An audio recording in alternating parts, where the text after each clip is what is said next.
खबर देहरादून से, जहां पर Shyam Metalics and Energy Limited ने देहरादून में अपने premium SCL Tiger roofing sheets को लॉन्च करते हुए उत्तराखंड बाजार में अपने विस्तार की घोषणा की है। कंपनी ने इस अवसर पर एससीएल टाइगर रॉयल प्लस और एलिट नाम से तीन नए रूफिंग प्रोडक्ट्स पेश किए, जिन्हें खास तौर पर उत्तराखंड की जलवायु और पहाड़ी क्षेत्रों की परिस्थितियों को ध्यान में रखकर डिजाइन किया गया है। लॉन्च कार्यक्रम में आर्किटेक्ट्स, डीलर्स, कॉन्ट्रैक्टर्स और इंडस्ट्री से जुड़े कई विशेषज्ञ शामिल हुए। कार्यक्रम के दौरान कंपनी के सीईओ निर्मल उदय ने कहा कि उत्तराखंड उनके लिए एक महत्वपूर्ण और तेजी से बढ़ता हुआ बाजार है। उन्होंने बताया कि एससीएल टाइगर रेंज मजबूत, टिकाऊ और आकर्षक रूफिंग समाधान प्रदान करने के उद्देश्य से तैयार की गई है। कंपनी ने यह भी बताया कि वो प्रिंट, डिजिटल और ग्राउंड एक्टिविटी के माध्यम से ब्रांड की पहुंच को बढ़ाने पर फोकस कर रहे हैं। साथ ही डीलर और डिस्ट्रीब्यूटर नेटवर्क को मजबूत करने की रणनीति पर काम किया जा रहा है, ताकि उत्पाद अधिक से अधिक ग्राहकों तक आसानी से पहुंच सके।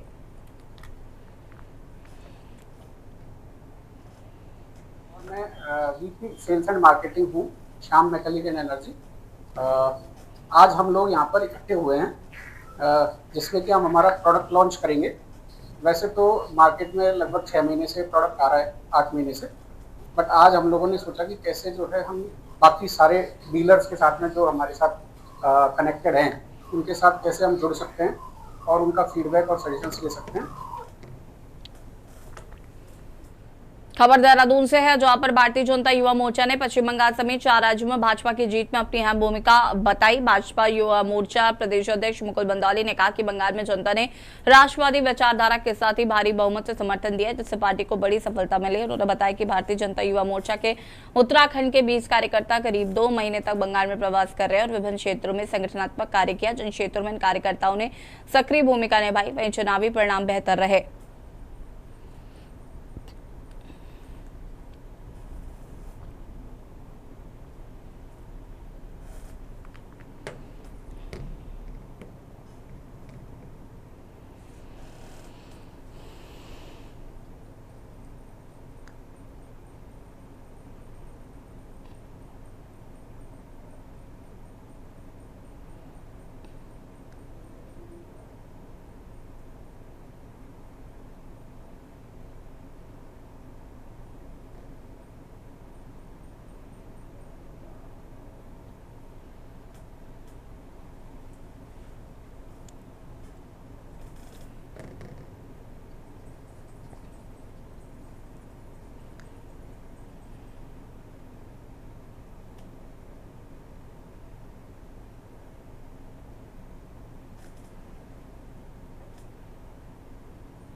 सबसे पहले तो मैं उत्तराखंड संगठन का, राष्ट्रीय संगठन का और हमारे युवा मोर्चा के प्रदेश अध्यक्ष माननीय जी का और अजय जी का, माननीय मुख्यमंत्री जी का, अजय भट्ट जी का धन्यवाद करता हूँ। उनके मार्गदर्शन में हमें बंगाल जैसी सेंसिटिव, जहाँ पर हर कार्यकर्ता सदियों से पीड़ित था, तो आपने बड़ा अच्छा विषय। खबर देहरादून से, जहां पर सासदारा क्षेत्र में मदद के बहाने एक इंजीनियर युवक के साथ लूट और मारपीट की सनसनीखेज वारदात सामने आई। पीड़ित आकाश, जो कि पेशे से इंजीनियर बताया जा रहा है, उसने आरोप लगाया कि देर रात घर लौटते समय कुछ युवकों ने उसका स्कूटर रुकवाया, मदद मांगने लगे। आकाश के अनुसार आरोपियों ने कहा कि उनका मोबाइल फोन कहीं गुम हो गया और उसे तलाशने में मदद करने की बात कही। मदद के इरादे से वो उनके साथ चला गया, लेकिन रास्ते में ही युवकों ने उनके साथ लूटपाट की। पीड़ित ने बताया कि बदमाश उसका बैग और 2 मोबाइल फोन छीनकर फरार हो गए।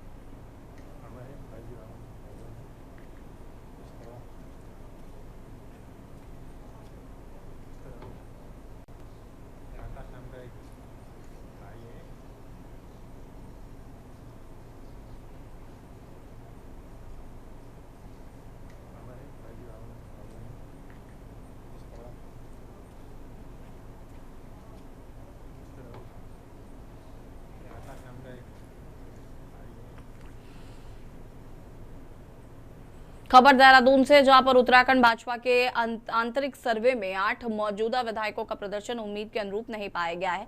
पार्टी संगठन ने इन विधायकों को अपने अपने क्षेत्रों में सक्रियता बढ़ाने के निर्देश दिए। आगामी विधानसभा चुनाव को देखते हुए पार्टी फीडबैक और ग्राउंड रिपोर्ट के आधार पर रणनीति तैयार कर रही है। सूत्रों के अनुसार संगठन ने उस क्षेत्रों पर विशेष नजर रखी है जहां सत्ता विरोधी लहर की संभावना जताई जा रही है। ऐसे में इन विधायकों का टिकट कटने की अटकलें भी तेज हो गई हैं। पार्टी स्तर पर लगातार सर्वे और मूल्यांकन प्रक्रिया जारी है, जिससे चुनाव से पहले मजबूत उम्मीदवारों का चयन किया जा सके।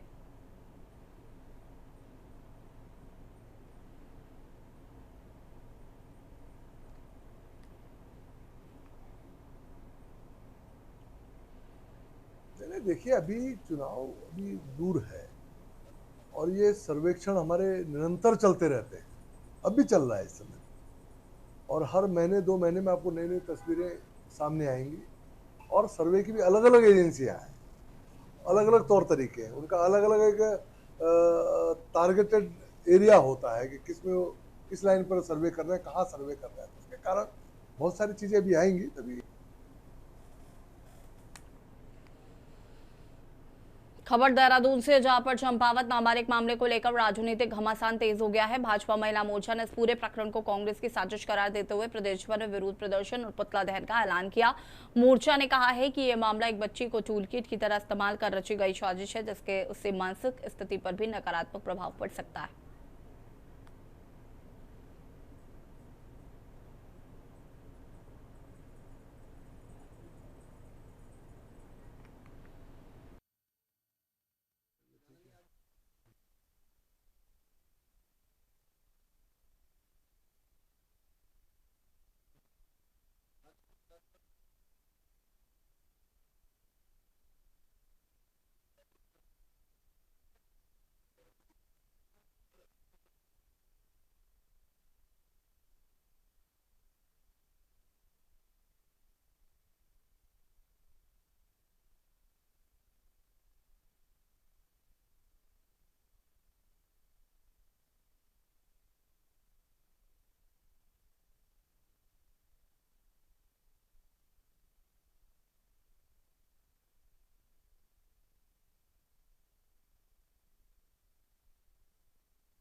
खबर देहरादून से, जहां चंपावत नाबालिग मामले को लेकर राजनीतिक घमासान तेज हो गया। भाजपा महिला मोर्चा ने इस पूरे प्रकरण को कांग्रेस की साजिश करार देते हुए प्रदेश भर में विरोध प्रदर्शन पुतला दहन किया। मोर्चा में कहा गया है कि यह मामला एक बच्ची को टूल किट की तरह इस्तेमाल कर रची गई साजिश है, जिससे कि उसकी मानसिक स्थिति पर भी नकारात्मक प्रभाव पड़ सकता है।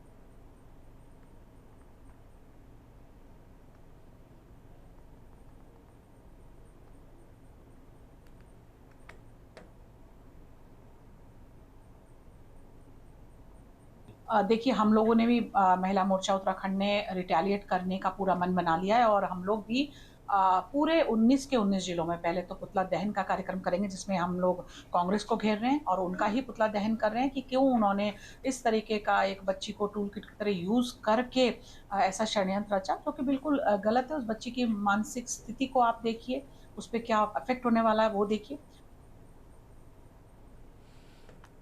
खबर देहरादून से, जहां पर सिनेमाघरों में बहुप्रतीक्षित हिंदी फिल्म बेलचा की भव्य रिलीज हुई।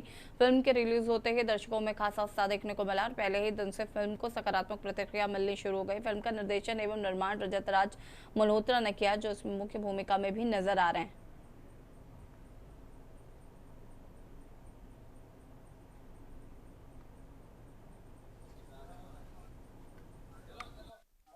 फोटो वीडियो लिए मेरे फोन से लिए, फोटो लिए, फोटो मेहरा जी सुनते तस्वीर लगा। सबसे पहले तो शुक्रिया, आप लोग यहाँ पे पहुंचे हैं। एक्चुअली अगर आप कहें कि कर रहा हूँ, सबसे पहले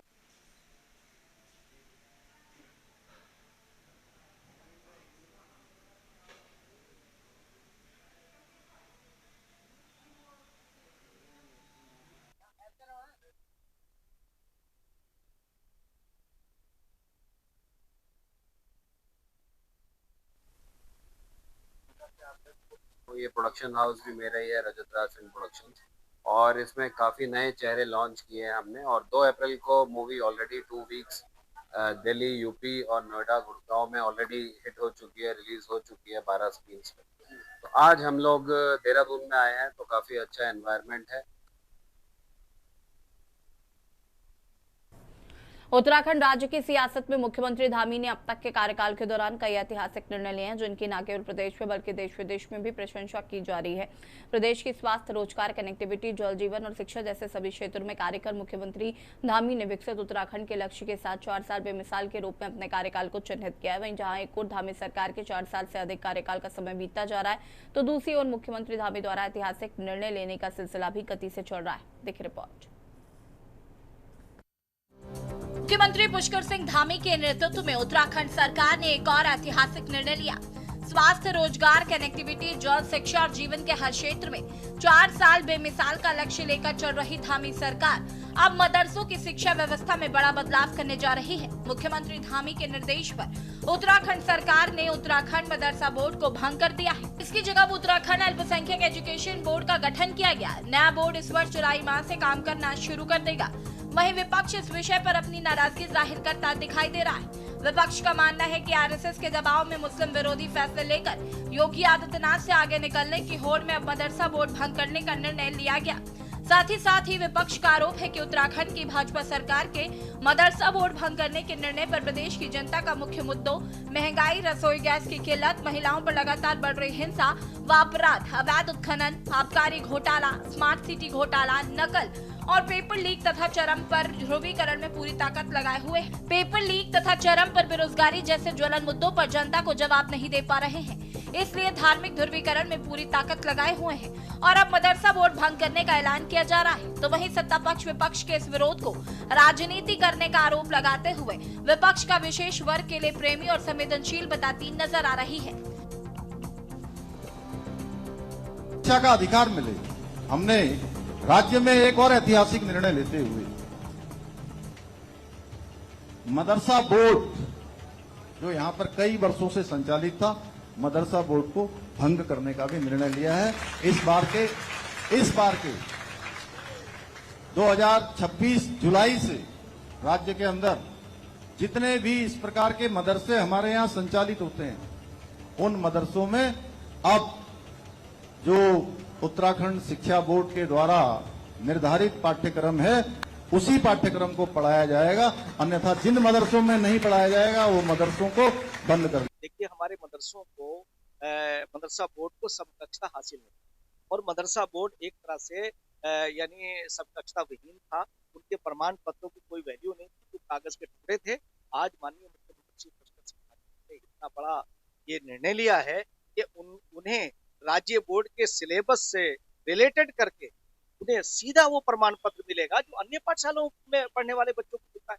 ये तो एक बहुत बड़ा कदम, का क्रांतिकारी कदम है और इसे मैं माइनॉरिटीज के तमाम लोगों से कहना चाहूंगा कि ये जो प्राधिकरण माननीय आया है, कई बार बोल चुका हूँ, कई बार इस पर हमने अपना नजरिया रख दिया है। मैं ये समझता हूँ कि सरकार को हस्तक्षेप उन क्षेत्रों में करना चाहिए जहां आवश्यकता हो।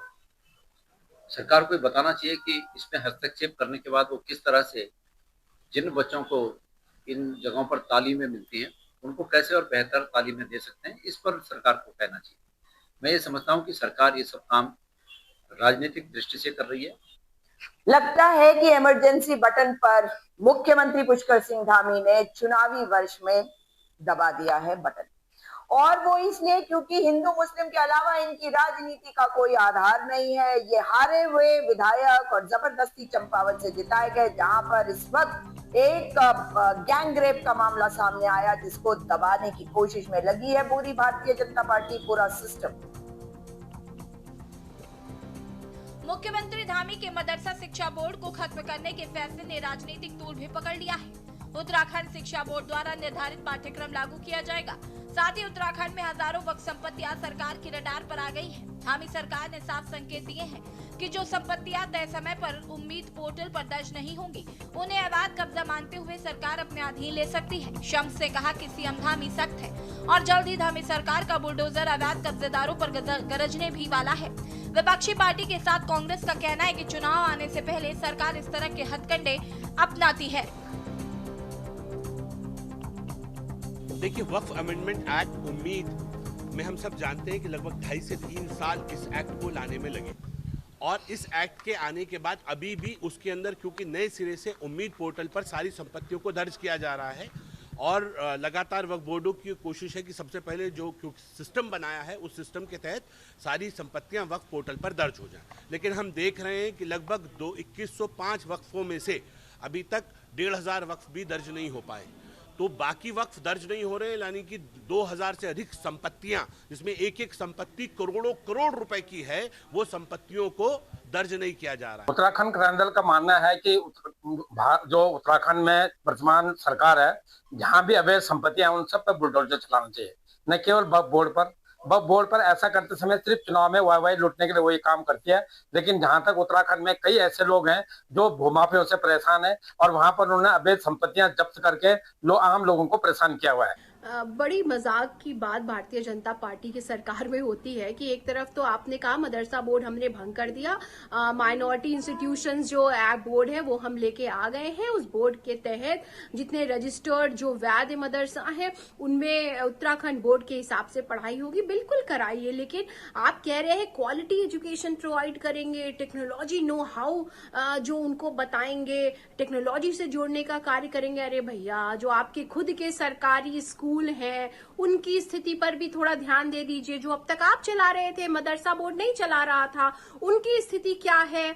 वहां पर उन कॉपी किताबें जो आप बच्चों को फ्री में देने का कार्य करते हैं जैसा सरकार कह रही है, वो रद्दी की दुकानों पे पड़े नजर आ रहे हैं। देखिए, कांग्रेस का स्वभाव बन गया है, वो किसी भी रिफॉर्म को उस पर सहमति नहीं देते हैं, किसी रिफॉर्म को स्वीकारते नहीं है। उनका काम है सिर्फ तुष्टीकरण के लिए हर उस कदम का विरोध करना जो सही दिशा में जा रहा हो। अब मदरसा बोर्ड हमने समाप्त किया है, जहाँ बच्चों के साथ में जास्तियाँ हो रही थी, आपने तमाम देखा कि किस तरह के उत्पीड़न के मामले सामने आए, सही दिशा में उनकी शिक्षा को नहीं ले जाया जा रहा था, जिसके कारण आने वाला समय उनके भविष्य के लिए उचित नहीं था।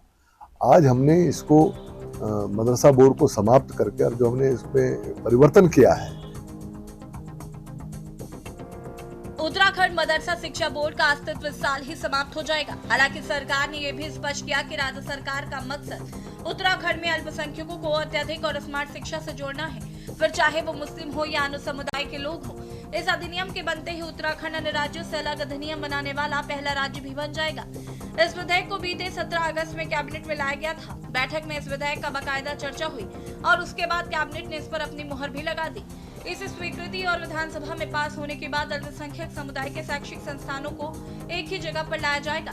अब तक उत्तराखंड में मदरसा शिक्षा बोर्ड अधिनियम 2016 और उत्तराखंड गैर सरकारी अरबी व फारसी मदरसा अधिनियम 2019 लागू है, लेकिन इस विधेयक के पास होने के बाद ये सभी नए अधिनियम के साथ शामिल हो जाएंगे, जो कि इस साल 2026 जुलाई से लागू हो जाएगा। इसके बाद उत्तराखंड शिक्षा बोर्ड में जो पाठ्यक्रम पहले से चल रहे हैं वो मदरसों में पढ़ाया जाएगा, अन्यथा अब जो नहीं पढ़ाएगा उन मदरसों को सरकार बंद कर देगी। अब देखना होगा धामी का ये निर्णय शिक्षा के क्षेत्र में आम जनता को कितना लाभ पहुंचाता है या इस पर भी राजनीति देखने को मिलेगी। Uttarakhand tax report. और खबर उत्तराखंड में फिलहाल इतना ही। देखते रहिए कि न्यूज़ इंडिया। नमस्कार।